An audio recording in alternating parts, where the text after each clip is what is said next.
की जो एग्जाम्स जिस पैटर्न पे हो रहे हैं काफ़ी चेंज पैटर्न है। एयरफोर्स की जो वेबसाइट है उस पे कंप्लीट सिलेबस ना देके सिर्फ सब्जेक्ट का नाम लिख रखा है, मैथ्स एंड रीजनिंग। अब उसमें से जितने भी टॉपिक आते हैं क्वेश्चन कहीं से भी पूछा जा सकता है, क्योंकि और कुछ एक इनिंग्स में देखने को मिला है हर बार की तरह कि कंप्यूटर का भी एक अलग क्वेश्चन आ रहा है, वो फुल फॉर्म से रिलेटेड है कि फुल फॉर्म उसकी वही सेम पैटर्न आ रहा है, वही जैसे कैपिटल करेंसी पूछी जा रही है। आज तो 24 से लेके 27 तक जो एग्जाम हुए उनका रिव्यू यही है, टेनिस ग्रैंड स्लैम है और जो स्पोर्ट्स इवेंट या तो हो रहे हैं या फिर होने वाले हैं। ग्रामर का तो कोई लेवल ही है, बिल्कुल इजी वाला लेवल। एक छोटा बच्चा 7th 8th 6th क्लास का जो स्टूडेंट है Exactly. वो भी इजीली कर सकता है। अगर इसमें गुड मॉर्निंग गाइस। आज सर अपन चर्चा करने जा रहे हैं कि भाई जिस तरह से बच्चे एग्जाम दे रहे हैं एयरफोर्स वाई ग्रुप की, सबसे पहले मैं बता दूं ये मेरी रागा की टीम है कंप्लीट। आप विकास सर हैं रीजनिंग और जनरल मैथमेटिक्स के बहुत बड़े एक्सपर्ट हैं, आपको 7-8 साल का एक्सपीरियंस है इस फील्ड में। आप मेहताब सर है, आप जीके में स्टैटिक और पॉलिटिक का पार्ट देखते हैं, सॉरी ज्योग्राफी का पार्ट देखते हैं, आपको भी 9 ईयर का एक्सपीरियंस है। आप देव सर हैं, आप हमारे इंग्लिश का पार्ट देखते हैं, आपको भी 9 ईयर का एक्सपीरियंस है। आप हमारे प्रमोद सर हैं जिन्हें 7 ईयर का एक्सपीरियंस है। आप पॉलिटी और करंट अफेयर्स को देखते हैं। तो ये हमारी कंप्लीट वागा की टीम है। और गाइस आज हम आपके लिए लेकर के आए हैं बहुत बड़ा रिव्यू की जो एग्जाम्स जिस पैटर्न पे हो रहे हैं काफ़ी चेंज पैटर्न है, जैसा कि हम कैलकुलेट कर पा रहे हैं बच्चों के रिव्यूज़ के अकॉर्डिंग काफ़ी चेंज पैटर्न पे एग्ज़ाम कंडक्ट करवाया जा रहा है। तो इस चीज़ को ध्यान में रखते हुए आगामी एग्जाम जो बचे हैं बच्चों के, उनको किस तरह से एग्जाम को अटेम्प्ट करना चाहिए, सब्जेक्ट एक्सपर्ट से मैं रिव्यू लेना चाहूँगा। सबसे पहले मैं शुरुआत करना चाहूँगा विकास सर, आप बताइए कि जनरल मैथ और रीजनिंग को किस तरह से बच्चे अटेम्प्ट करें कि मैक्सिमम स्कोर कर रहा है। देखिए सर, अब की बार जो एग्जाम का पैटर्न है वो लास्ट टाइम जो भी एग्जाम हुए उनके पैटर्न से थोड़ा अलग है। लास्ट टाइम में जितने भी एग्जाम हुए सर उनमें क्या आता है कि फिक्स थे, कुछ टॉपिक जो फिक्स थे उनमें से ही क्वेश्चन आ रहे थे। लेकिन इस बार क्या हुआ है कि कुछ टॉपिक्स ऐसे हैं जिसमें से भी क्वेश्चन आ रहे हैं, जैसे हाइट एंड डिस्टेंस हो गया, प्रोबेबिलिटी हो गया, और भी सर 2-4 टॉपिक और है, उनमें से भी क्वेश्चंस आ रहे हैं।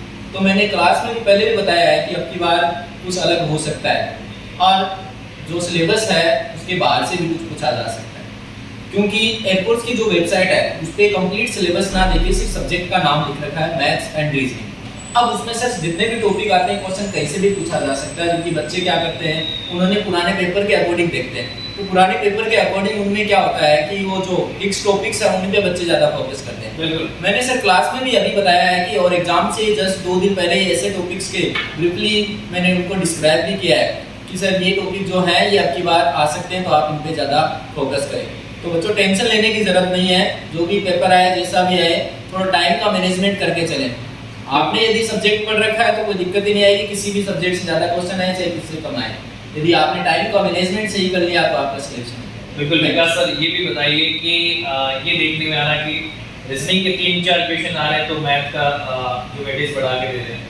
जैसे कुछ इनिंग्स में ऐसा बच्चों से सुनने को मिला है, कुछ इनिंग्स में ऐसा बच्चों से सुनने को मिला है कि भाई मैथ के 3-4 क्वेश्चन आए हैं, जनरल मैथ के, और रीजनिंग के बहुत सारे क्वेश्चन आए हैं, फिगर्स वाले क्वेश्चन जो नॉन उसके बहुत सारे क्वेश्चन बार-बार पूछे जा रहे हैं। तो बच्चों को इसको लेकर किस तरह से प्रिपरेशन करनी चाहिए? इसको लेकर सर जैसे मैंने पहले भी बताया है कि सर कि एग्जाम में उसमें जो क्वेश्चंस आ रहे हैं एयरफोर्स ने डिस्क्राइब नहीं कर रखा है कि कौन से टॉपिक से ज़्यादा क्वेश्चन आएंगे, कौन से सब्जेक्ट से ज़्यादा क्वेश्चन आएंगे। तो आप जो भी प्रिपेयर करें उनको अच्छे से प्रिपेयर करें सर, और उसके बाद कैसा भी क्वेश्चन आ जाए, किसी भी टॉपिक से आ जाए, चाहे 1 से 3 आ रहे हैं, किसी से नहीं आ रहे, तो उससे कोई फर्क नहीं पड़ता है सर। यदि अच्छी आपने तैयारी की है, स्टूडेंट्स ने अच्छी तैयारी की है, तो कोई फर्क नहीं पड़ेगा, किसी भी टॉपिक से ज़्यादा क्वेश्चन आ जाए आप अटेम्प्ट कर पाएंगे। बस मेरा एक ही कहना है कि सबसे इंपॉर्टेंट टाइम मैनेजमेंट है सर, टाइम का मैनेजमेंट जो कर लेता है उसका सिलेक्शन होता है। बिल्कुल sir, thank you Vikas sir, बहुत बहुत धन्यवाद आपका। मेहताब सर प्लीज बताएं कि जीके में बच्चे किस तरह से प्रिपरेशन करें, किस तरह का पेपर का जो लेवल हम देख पा रहे हैं काफी अच्छा लेवल आ रहा है, मजा आ रहा है, मतलब बच्चों को पेपर लग रहा है एकदम से लाइट पेपर कर रहे हैं। तो सर प्लीज बताएं थोड़ा सा। जी सर, जीके में एक्चुअली क्या है कि एक भी ऐसे कोई क्वेश्चन नहीं आ रहा जो लास्ट ईयर में ना आया हो, वही सेम पैटर्न आ रहा है, वही जैसे कैपिटल करेंसी पूछी जा रही है, आपकी डेजर्ट्स पूछे जा रहे हैं, माउंटेन्स पूछे जा रहे हैं, जो स्टैटिक जीके फिक्स थे 10 से 15 चैप्टर जो फिक्स थे वहीं से ही आपका सिलेबस जो आपको वहीं से क्वेश्चन आपके आ रहे हैं। अगर आपने लास्ट ईयर से भी अटेम्प्ट किए, ये हो सकता है कि हाँ कोई पेपर कोई शिफ्ट ऐसे आ रहे हैं जिसमें कि 2-3 क्वेश्चन ही आ रहे हैं, कोई शिफ्ट ऐसे आ रही है जिसमें 7-8 क्वेश्चन भी आ रहे हैं। तो जब 7-8 जो क्वेश्चन आएंगे तो वो ज़्यादा आपके लिए बेनिफिशियल रहेंगे, क्योंकि एकदम ईजी लेवल आ रहे हैं, जैसे डांस फॉर्म आ रहे हैं, ठीक है, कुछ में कैपिटल पूछी जा रही है स्टेट्स की, आपके में सीएम पूछे जा रहे हैं, गवर्नर पूछे जा रहे हैं। तो इस टाइप के आप मतलब नॉर्मली तैयार किए होंगे तो आप इजीली क्रैक कर सकते हो। बिल्कुल सर, हिस्ट्री क्वेश्चन आ रहे हैं, बहुत इजी आ रहे हैं। हाँ। कल ही मैंने एक क्वेश्चन देख रहा था कि भाई जो चाणक्य ने अंतिम समय में कहाँ पर वो शपथ ली थी करके, चंद्रगुप्त मौर्य। यस यस, तो शरण बिल्कुल और सरल गेयर वाला है, संदेशना प्रोसेस उसने किया था बिल्कुल वहाँ से। तो जैसे एक और आया था उसमें सत्यमेव जयते वहाँ से लिया गया था।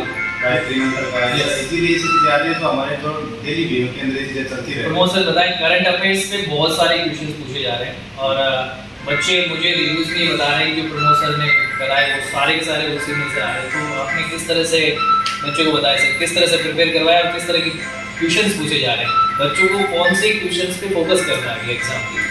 तो बच्चों जो स्टैटिक जीके और करंट जीके और साथ साथ पॉलिटी अगर अटैच करके चले तो तीनों से जब वैसे अटैच करके चलते हैं तो इन दिनों से बात करें कुछ बेसिक टॉपिक्स हैं जो या बेसिक सब्जेक्ट चैप्टर्स बोल सकते हैं जिनसे हर एग्जाम के क्वेश्चन रिपीट हो रहे हैं। जैसे मैं 4-5 टॉपिक्स आपको बता दूँ। मैं पार्लियामेंट है, प्रेसिडेंट है, साथ ही साथ जो अपना सोलर सिस्टम है और टेनिस ग्रैंड स्लैम है, स्पोर्ट्स के अंदर टेनिस ग्रैंड स्लैम हो गया और जो स्पोर्ट्स जो इवेंट्स हो गए हैं या जैसे ओलंपिक वाला हो गया, अभी कॉमनवेल्थ चल रहा है, ऐसे जो स्पोर्ट्स इवेंट्स या तो हो गए हैं या फिर होने वाले हैं उनसे अमूमन हर एग्जाम के अंदर 4-5 क्वेश्चन आ रहे हैं सर। सबसे बड़ी बात है कि 4-5 क्वेश्चन इन 5 टॉपिक से आ रहे हैं तो बच्चे अपने आप में स्कोर कर रहे हैं। और कुछ जो करंट अफेयर के जो टॉपिक्स हैं, क्वेश्चन जो इंपॉर्टेंट करंट अफेयर जो जिनका नजरिया पूरे देश का रहता है, कुछ ऐसे इश्यूज हो जाते हैं जैसे अभी हाल ही के अंदर जैसे अशोक स्तंभ वाला आता है जो न्यू पार्लियामेंट Yes, yes.